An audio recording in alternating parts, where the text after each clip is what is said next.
Right. That's something that the listing agent can convey to the sellers. Hey, listen, this is a great choice. This gentleman cares. He's willing to be cooperative. He's looking to get your house sold. The seller cares about one thing. When's the closing? And if you're the guy that's going to bring it to a really capable buyer and be responsive, you know that agents sometimes are not as responsive as you'd love. If you're like that, I'll reach you anytime you need. I mean, it's all about the seller's comfort in this point. And it's also, further on this topic of the little things, imagine you happen to go show a house and you happen to meet the seller. I take a moment to either remember their name or jot their name down in my phone's notepad. So let's imagine I met Susan and Mike. Those are their names.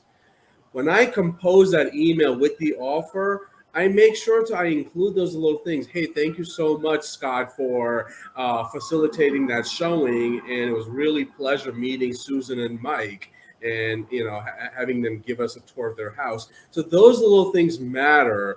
And I'm not in the habit of forwarding offers and emails entirely to my seller, right? But there are agents who forward the entire email to their clients. And oftentimes those clients are seeing the words you wrote and how you composed and prepared this offer. So, and those are the factors that go into getting an offer accepted. Right. On the listing side, like you say, little thing. On the listing side, when I get an offer, I'm shocked at how cut and dry some of those emails are. Please see attached our offer. I mean, you'd be lucky if you see the word please in there sometimes. So it's very cut and dry. Whereas, I don't have a shortage of words, so I do make sure that I compose a well-written email. It's thorough, and I make sure that I cover all the bases. And oftentimes that gets the offer accepted, or at least if our numbers weren't competitive, at least it gives us a good shot as a backup, right? And again, I have closed number of transactions last year that weren't accepted in the first round, but they came back to us as a second round. That's impressive. I know that recently I was gotten some offers, and they include their professional service providers, the attorneys, the lenders, even the home inspectors, because they may wish to avoid people they have had an issue with before and may gravitate towards others that made it a seamless transaction. Sure. Yeah, absolutely. Yeah, that's important. I mean, you're also showing the other agent that you care more about the deal than just a pure transaction. You're a committed professional. Yeah. And, we were talking something different earlier. We're talking about EXP, and we're talking off the camera. We're talking about attraction and so forth. This is a little bit off topic, but just the way I present myself in a real estate transaction has yielded into attraction without any proactive approaches from me. For example, last week, or rather 2 weeks ago, an agent joined EXP who I just did a transaction with. And at no point through the transaction did I invite her to EXP. But after the transaction, she asked me, Ish, tell me more about EXP. And so then I did, I did my 1 hour presentation with her, but it was the transaction itself and the way I dealt with her throughout the transaction is what impressed her, right? So, it's all about being professional and doing the right thing. And, if you're doing the right thing for your buyer or seller client, because obviously that's who we have our fiduciary duty to, as long as we do the right thing by our client, the other individuals in the transaction are going to notice. For sure. I mean, it's the little things, but you can't do those little things unless you know about the big things. You cannot fake it till you make it. Now that you're an expert, you can conduct those niceties and those smooth edges. Listen, it's a people business, and you have to be able to serve them when it comes time. Absolutely. Yeah. Okay. Well, listen, I mean, I want to remind you that you're now hosting a local business development platform. You have the opportunity to positively impact those around you, your clients, your friends, your local business owners, especially, and your industry colleagues. So I'm really, really proud that someone of your caliber is going to be associated with PlugIntro, and it gives others a chance to plug themselves through the mere introduction of others. These folks will have a system now, in addition to their current efforts, where they can promote themselves. And let's be real, business is local. You know, you're not traveling that far for your professionals or your tradesmen. You need stuff, you know, I don't care how webby web or techie tech we get, people are local, and they really have an opportunity to know the same people in a positive manner.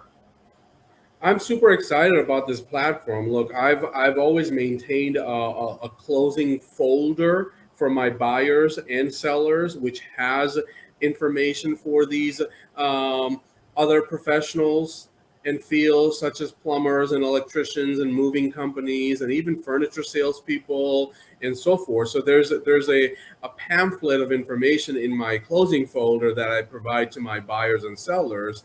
But that's a one-time thing where Mhm. it's given to them one time. But this is going to allow me to elevate that offering to my sphere, right? To be able to connect them to trusted professionals. We all need plumbers and electricians and contractors, and unfortunately, oftentimes than not, the experience isn't a pleasant one.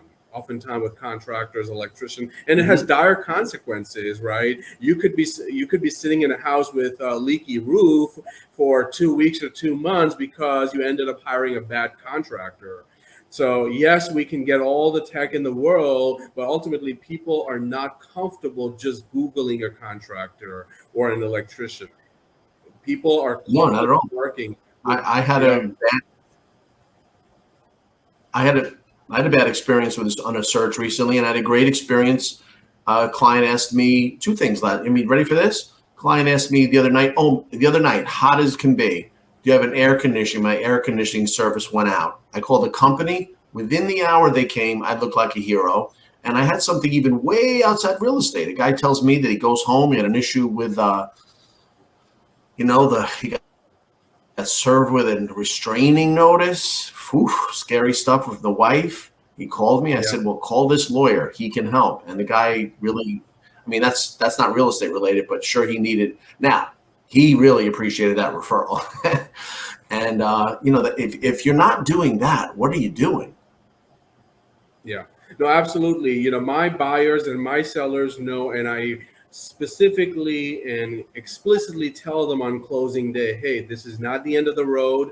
My phone is open and I want you to call me. I expect calls from you. So please don't be shy for any little thing, any big thing, whether you need a recommendation or a referral or have a question, you're not sure what the switch is on your wall. Call me. Either I will come and figure it out with you, or we'll get somebody in there.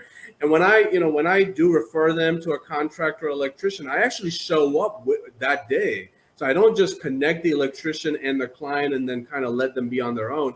No, I show up with the electrician and say, you know what, I'm here just so you have me here as well. The house that I'm sitting in right now, the house that I live in, I bought that 9 years ago, and I was not in real estate at that time.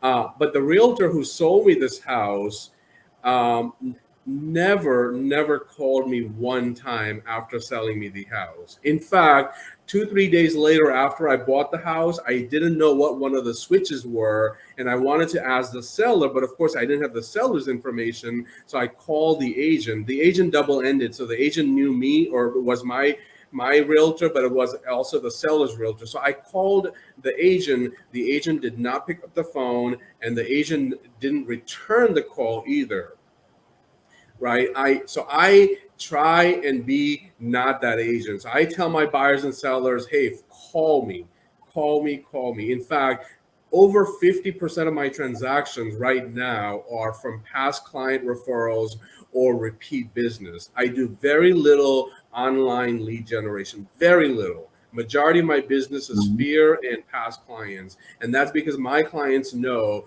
that my phone lines are always open. Right now, I have a deal in contract in Rockland County. That referral came to me from a past client. That past client was a referral from another past client, and that past client was a referral from another. So this is a fourth layer referred business. And that's exactly how I operate. I believe in spending marketing money on people who I've already done business with rather than spending marketing money on people I've never even met or talked to as what we call cold leads. So I actually believe in spending marketing and greeting cards and brownies and all of that on past clients rather than cold leads.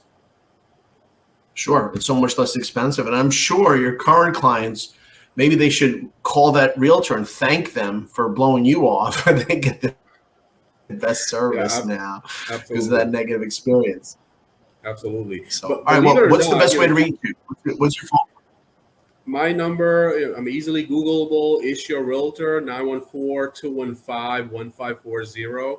914-215-1540. Just to, on the same topic of making sure that you do answer your call. And, every call is an opportunity. Every call is a possible relationship, right? So when I did ultimately get my real estate license, I actually called that same agent who sold me the house. Again, that agent never called me after closing the transaction. Never called, never followed up, never said hi. But I called that agent a few years later to say, hey, I just got my license and I need a broker. I need somebody to join. That agent did not pick up the call. I left a voicemail. I waited a couple of days and I called back a couple of days later, still didn't pick up the phone, still didn't return my voicemail. And of course, I was itching to get started. So then I went in my phone book and I called the next guy. And the next guy is who I'm still with. And he's my sponsor and upline at Exp Realty. So that tells you that answering your phone calls and checking your voicemail and returning your calls is one of the most important things that salespeople can do.